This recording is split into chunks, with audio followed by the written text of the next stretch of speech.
right, good afternoon, everyone. And let me begin by expressing what I'm going to express at the beginning of everything I do for the foreseeable future.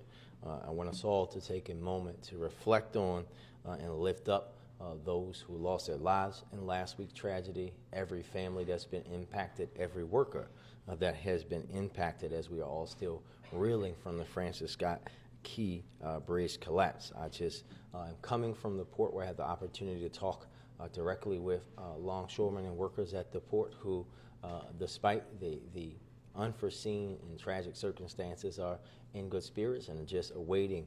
We let them know that we will be supporting them in every way possible. Thank you all for being here, especially as we've been a very, very incredibly busy week.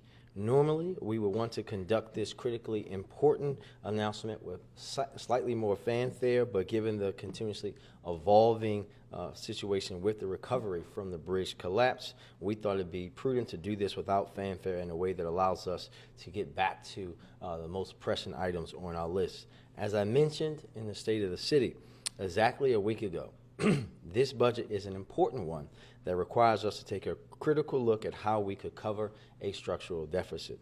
We accomplished that and more, and today we're putting forward a budget that completely covers the gap without furloughing employees, without closing any fire stations or rec centers, and without cutting city services or turning our back on the priorities of Baltimore moving forward. The results of these hard choices don't include balancing the budget on the backs of things our hardworking residents depend on every day. It was important to do that before. It's even more important now.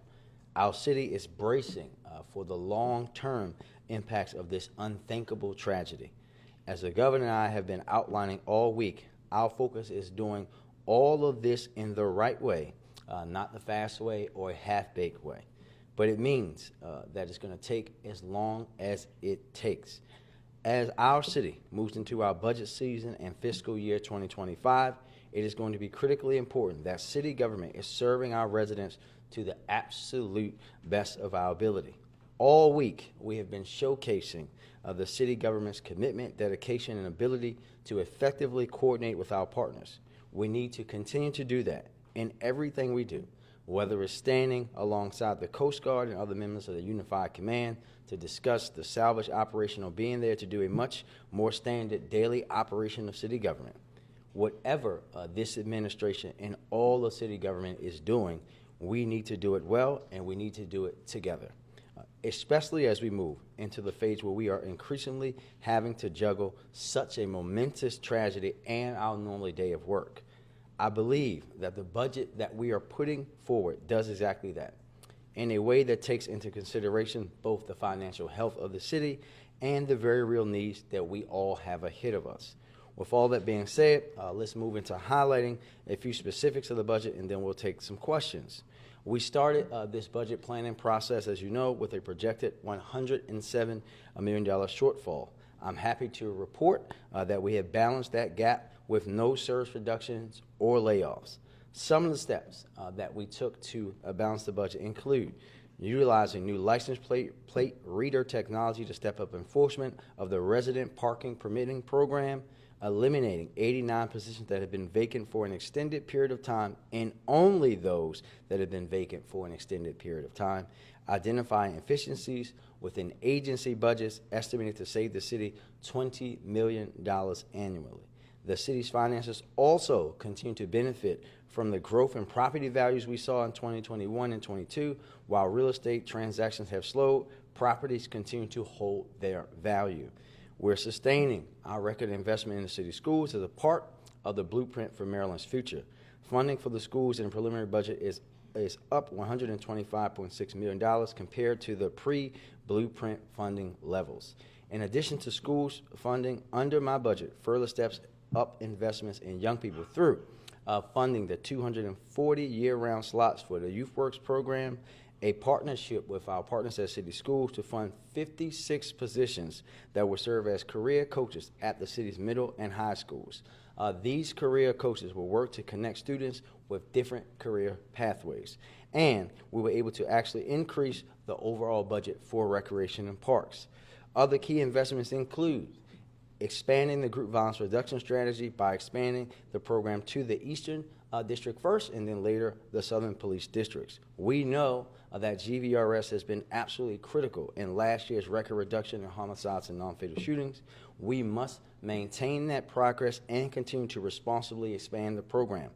Already this year, we're seeing an additional 22% decrease in homicides and a 14% decrease in non-fatal shootings based on down from that historic reduction last year.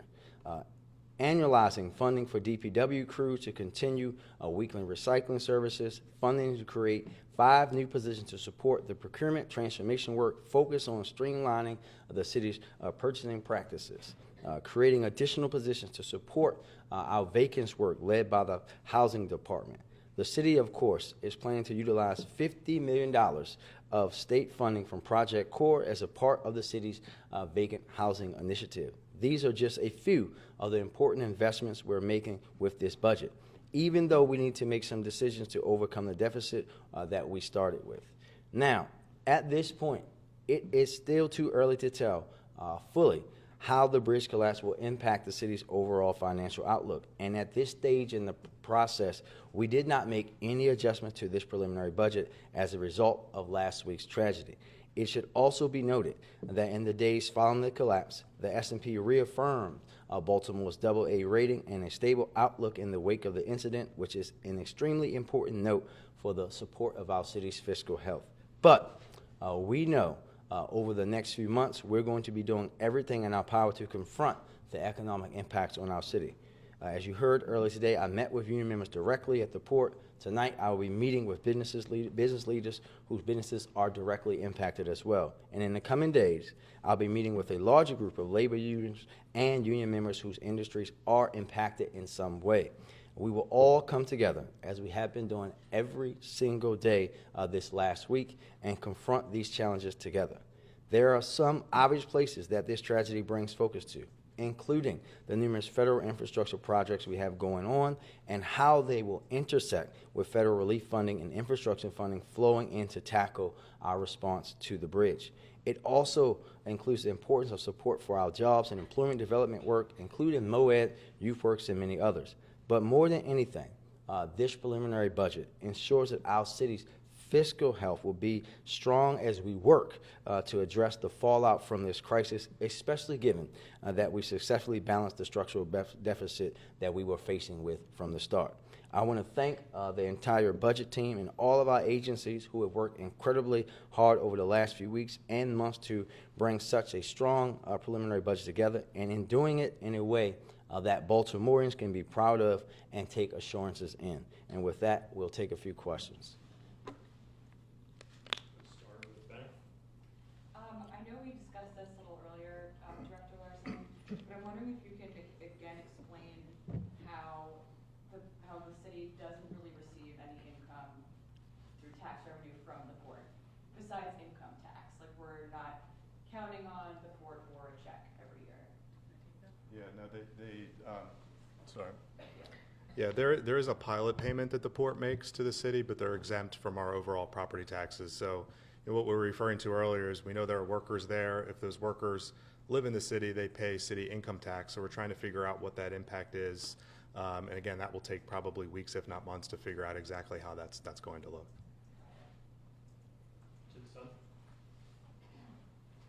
I was wondering if you obviously you're saying it's too early to know exactly what the overall financial impact will be from the collapse, but you do have a deficit that you've already plugged in this year's budget. How do you think this year's budget is positioned to be able to deal with any costs that may come in? Well, we're in a strong position, Emily, but we know that this is a very evolving situation. We just heard from Bob about some things that we have to find out. We also know that a lot of this is depending on how quickly a business can start back into the port, right? So we're all going to be analyzing that thing every hour, really. This is going to be something that we're going to be working through every single step of the way. If I could come out here and tell you, it would be great for Bob to have an estimate for me, for Michael to have an estimate for me, but the reality is with the ever-evolving situation, we're just going to have to make sure that we stay on top of every detail, and we will. Thank you. Ms. Mayor, the budget seems to rely in part on banking on some future revenues. Isn't that a little risky I'll let Laura and Bob talk about that. So we believe that the strategy to balance the 25 budget is brings the budget back into structural balance. The revenues that we have identified, especially the largest share of our revenue, is recurring revenue that we feel very strong about. For example, the property tax estimates that make up 50% of our general fund revenue is based off of the new assessments that were completed by the state this year, as well as continued growth in our income tax that again is recurring revenue that is really a product of the strong labor market that we see in the city. One of the items regarding investment earnings is related to the higher yields that we're seeing in a product of an environment of higher interest rates.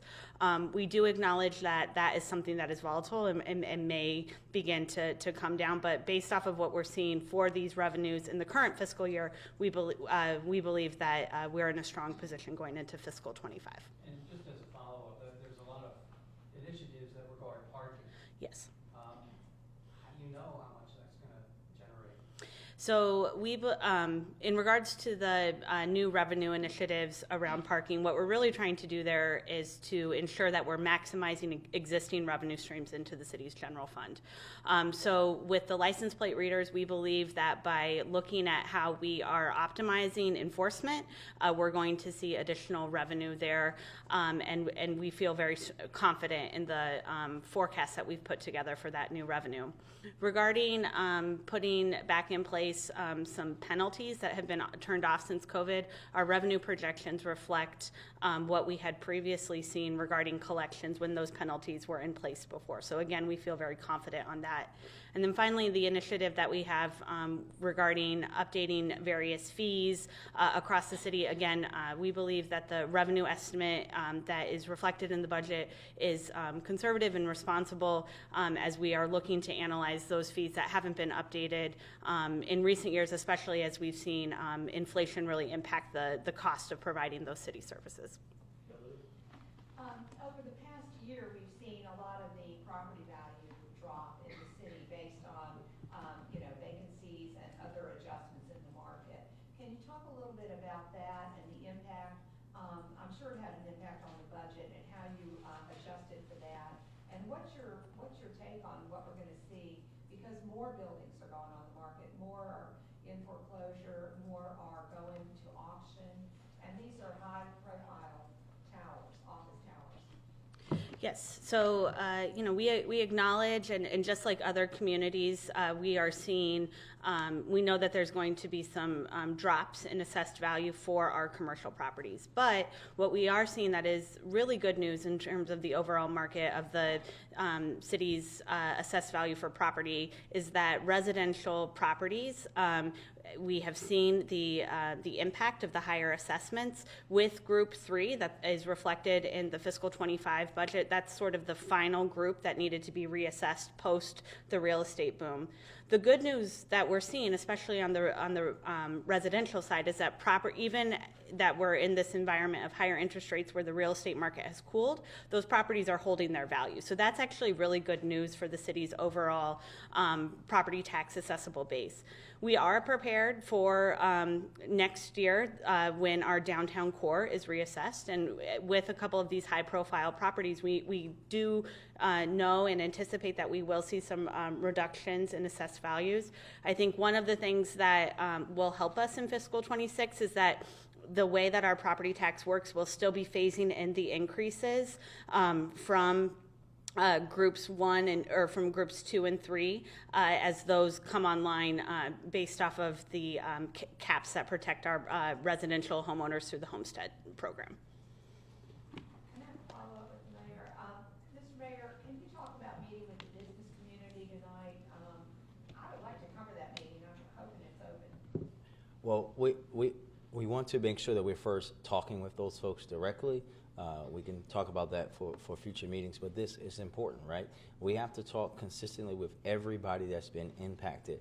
Last week, obviously, because of the situation being so fresh and me spending so much time physically down in Fort Armstead Park, I was talking to folks on the phone.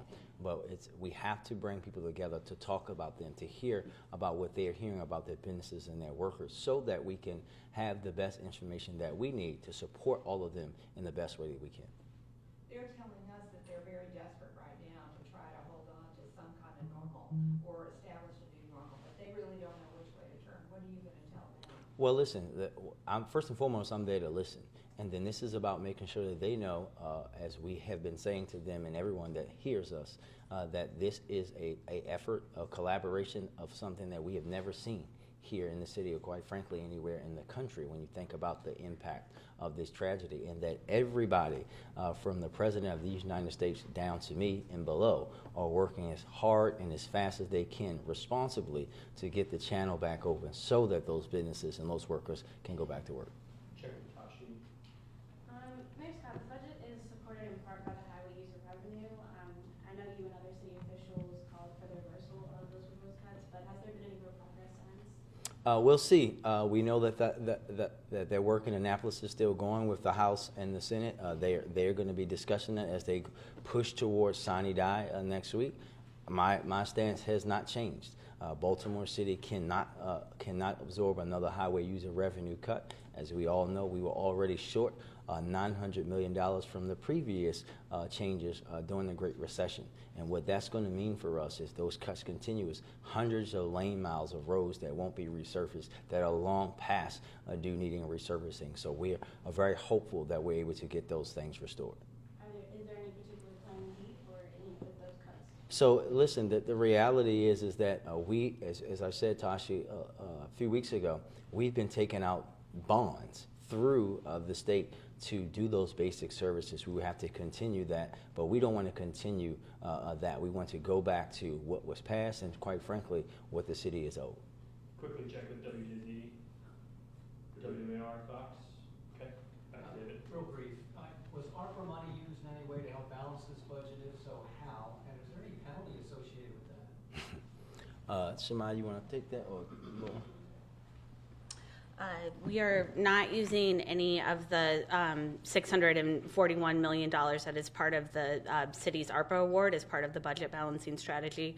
One of the things where ARPA is having a spillover impact that is helping out with our fiscal 25 budget is, again, in the area of investment earnings. Because we have a slightly higher cash on hand, we're able to realize the benefits from that in terms of investment revenue that comes back to the city's general fund. Last year, when the city saw a pretty significant spike in its blueprint funding, Mayor Scott, you had said that you thought it was essential for the state to change the funding formula. The formula hasn't changed this year, down a little bit. Do you still think it's essential that the state address that funding formula? I think that we have to make sure that all the funding formulas are with the understanding of where the world is right now, but also, Emily, about making sure that it's at the core of what the blueprint was all about. Well, I'm thinking about the rainy day fund. We didn't address that, or I wasn't aware of that. What is the status of the rainy day fund, and how does it figure into the budget for next year? Yeah, we have 167 million on hand, and we haven't. We didn't touch it. We didn't use that for the budget. Sorry to make you repeat yourself again. I just want to make sure I'm understanding something the finance said earlier today. The budget as a whole was about 6% less than last year, and you guys were saying it was because of grants and how you're preparing for grants. Can you give an example of how the old system wasn't working and why we're switching over to not including some grants in the planned budget? Yes. So the overall budget plan is down year over year, and that is primarily driven by a reduction in federal, state, and special fund appropriations. What we have done is we've changed our practice in terms of how we are budgeting for grants. So under the previous approach, we budgeted based off of what we anticipated to receive. What we're doing now is we're budgeting based off of known grant awards. This change does not reflect a loss of any grant funding. We made the shift partially because of we are a couple of years into implementation in the city's new enterprise-wide financial system Workday, and that's giving us more visibility in terms of how we're managing our grants. And so we believe this practice of shifting how we're budgeting gives a more accurate depiction of what we are truly expecting to receive for those funds. And if we do receive a grant after adoption of the budget, we will just do an amendment to the budget that will go through Board of Estimates and City Council approval. And I'll just add to what Laura's just saying, that this is another example of updating outdated practices in city government that should have existed for a long time. And just, Emily, just so you know, that even with those changes, that the city's portion of the budget is up 5%.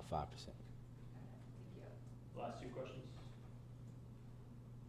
All right. Thank you, everybody. Ready?